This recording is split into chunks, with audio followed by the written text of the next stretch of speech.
Hello guys, ഇന്ന് നമ്മൾ ഉണ്ടാക്കാൻ പോകുന്നത് ഇതാ ഞാനിപ്പോൾ കുറച്ച് ദിവസം മുന്നേ ഉണ്ടാക്കിയതാണ് ഈ ഒരു സംഭവം. ഇങ്ങനെ വലിച്ചതിൻ്റെ കളർ നമുക്ക് കാണാം. അപ്പം നമുക്ക് ഇതെങ്ങനെ ഉണ്ടാക്കുന്നത് നോക്കാം.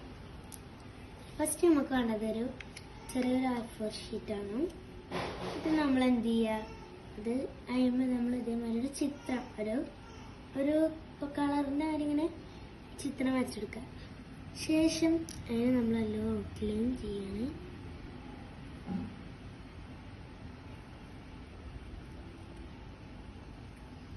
ഇതാ നമ്മളിവിടെ ചെയ്തു. നമുക്ക് ഇതിന് ഇതേമാതിരി ഔട്ട്ലൈൻ കൊടുക്കാം.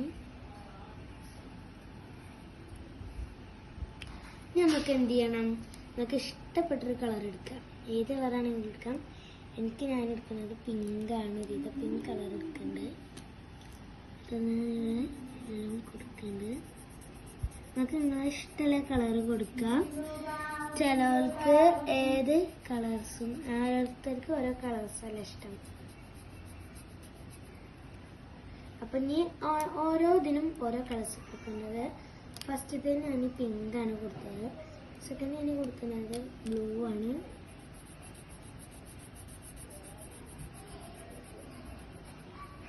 അപ്പോൾ ഏതും കൊടുക്കാം കേട്ടോ. ഇനി നമ്മൾ എന്ത് ചെയ്യുക, ഇതിൻ്റെ കളർ കൊടുത്ത ശേഷം ഒരു പേപ്പർ എടുക്കുക. അതിന് ശേഷം ഇതേ അളവ് ഇത് ഇങ്ങനെ വെച്ച് കൊടുത്ത ശേഷം ഇതിനെങ്ങാനും കുറച്ച് അടിയിലേക്ക് വേണം കണ്ടോ, ഇത്രയൊരു ഗ്യാപ്പ് എടുക്കുന്നത്. അതിന് ശേഷം കുറച്ച് ഇവിടുന്ന് ഇങ്ങോട്ട് വിട്ടിട്ട് കുറച്ച് ലൂസിൽ ഇങ്ങോട്ട് വെക്കാം. എന്നിട്ട് അതേ അളവ് വേണം. നമുക്ക്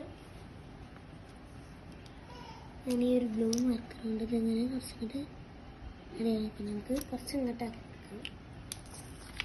കൂടി കുറച്ച് ഇങ്ങോട്ട്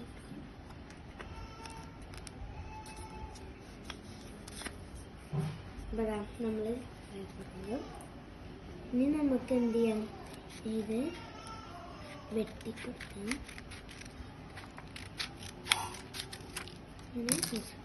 ഇതിൻ്റെ അതേ കറക്റ്റ് അതിനാണ് കൊടുക്കുന്നത്. ഇനി നമുക്ക് എന്ത് ചെയ്യണം, ഒരു ടാപ്പ് കൊണ്ട് ഒരു ടാപ്പ് ഇട്ടാം. പക്ഷെ നമുക്ക് ഇത് മാറ്റിയ ശേഷം ഈ ടാപ്പ് കൊണ്ട് നമുക്ക് ഒട്ടിക്കാം.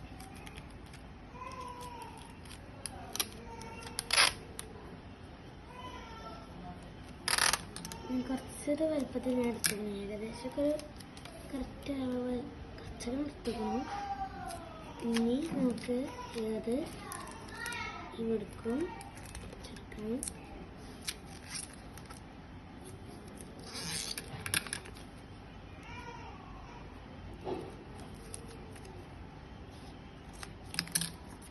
ശേഷം നമുക്ക് മാറ്റിക്കാം. ഇനി നമുക്ക് വേണ്ടത് ഒരു ട്രാൻസ്പെറൻറ്റ് ഷീറ്റാണ്. അതിന് വേണ്ടിയിട്ട് വീട്ടിൽ ഷീറ്റ്സൊന്നും പറ്റില്ല. കുറച്ച് കട്ടിലും കൂടി എടുക്കാൻ നോക്കുക ട്രാൻസ്പെറൻറ്റ് ഷീറ്റ്. എന്നിട്ട് ഇതാ അതിവിടെ നല്ലതായിട്ട് ഒന്നാണ് മനസ്സിലാക്കുക. അപ്പം അത് നമുക്കൊന്ന് ഇങ്ങനെ വെക്കും. ഞങ്ങൾ ഇവിടെ ടാപ്പ് ഒട്ടിക്കും. കുറച്ച് വെച്ചേക്കാം.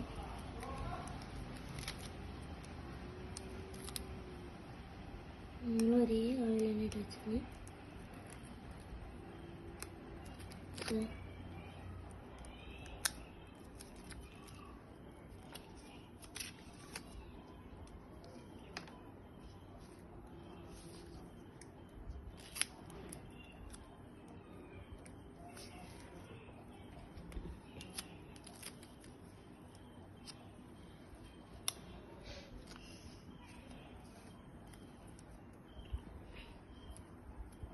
അപ്പോൾ നമ്മൾ ടാപ്പ് ഇട്ടിട്ടാണ്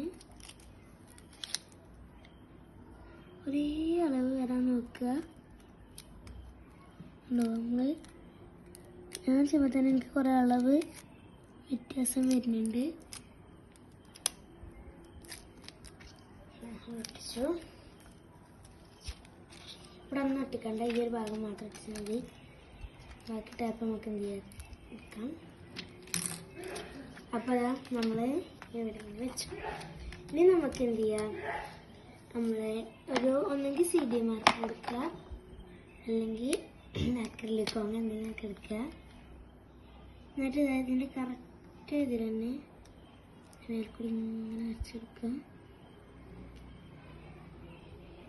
കറക്റ്റ് ഇതിൽ തന്നെ വരച്ചെടുക്കണം. പക്ഷേ ഈ മാതിരി തന്നെ ഇതിൽ വരച്ചെടുക്കണം. എന്തിനാണ് ഈ കറക്റ്റ് അളവ് എന്തിനാന്ന് വെച്ചാൽ, എങ്ങനെയാണെങ്കിലോ അത് കറക്റ്റ് അളവായാലുള്ളൂ നമുക്ക് ആ പിക്ചർ പിന്നെ അവർക്ക് വരുമ്പോൾ റെഡിയാകും. നമ്മൾ എന്ത് ചെയ്യുക, ഈ ഒരു ട്രാൻസ്പെറൻറ്റ് ഷീറ്റില്ലേ അതിൻ്റെ അതേ അളവിൽ നമ്മൾ മുറിച്ചെടുക്കുക.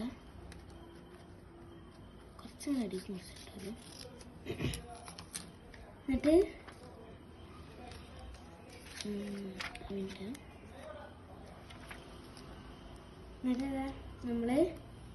നമുക്ക് ഇതിൻ്റെ ഇവിടേക്ക് പേപ്പർ വെച്ചു. ഞാൻ നേരത്തെ വെച്ച പേപ്പറില്ലേ അതെടുത്തിട്ട് ഇതിൻ്റെ ഉള്ളിലേക്ക് ഇങ്ങനെ ചെയ്തെടുക്കാം. അപ്പോൾ നമുക്കിങ്ങനെ ഇട്ടു. ഇനി നമുക്കിവിടെ നമുക്ക് ഏതാ കളറെന്ന് അറിയാൻ വേണ്ടി നമുക്കിവിടെ എഴുതി കൊടുക്കാം.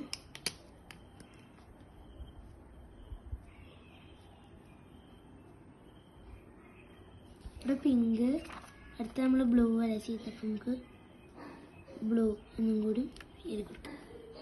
അപ്പം നമുക്ക് ഏത് കളറാണ്, അപ്പോൾ നമ്മളത് റെഡിയായി.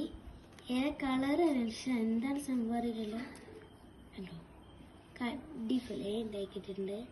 അപ്പോൾ എല്ലാവരും ഇതേമാതിരി ചെയ്ത് നോക്കുക. സിമ്പിളാണ്. നമുക്ക് ട്രാൻസ്പെറൻറ്റ് ഷീറ്റും ഒരു A4 പിന്നെ കുറച്ച് കളറും മാത്രം മതി. അതുകൊണ്ട് നമുക്കിങ്ങനെ ഈസി ഉണ്ടാക്കാം. ടാപ്പില്ലെങ്കിൽ പ്രശ്നമില്ല, നമുക്ക് ഗ്ലൂ കൊണ്ടും ഒട്ടിക്കാം.